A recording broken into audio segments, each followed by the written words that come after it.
don't think really great art necessarily comes out of a pure vacuum, in the sense that either observing something from nature and for life, your own personal experiences, but then a lot of times you need to have the kind of tools that help you tell the story in the way you want to tell it. I mean, every artist tries to find their own personal visual language.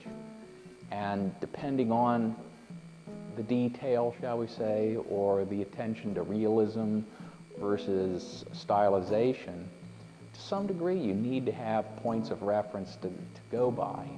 Even if you're stylizing, you have to have an observation of something if you're trying to depict a story. Well, what are you going to emphasize if you're not having something to base that on?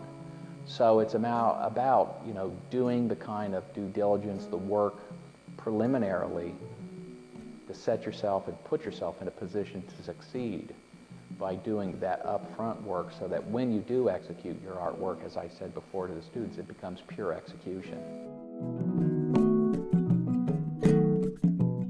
I do recognize that there are certain pieces here that are really important pieces. In other words, the historical significance of doing a cover of the first African-American president of the United States that was featured on the cover of Time magazine for his inauguration.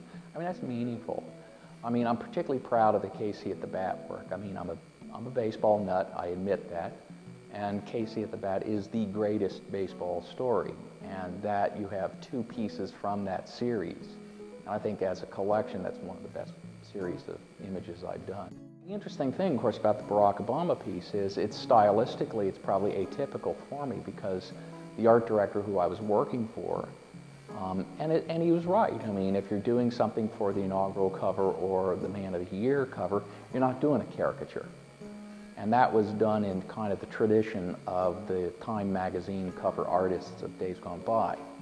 Whereas if you look at some of the other pictures that I've done that are here, stylistically, they're more my vision of how I see things. I don't really see them as pure caricature. It's just pictures the way I like to do them.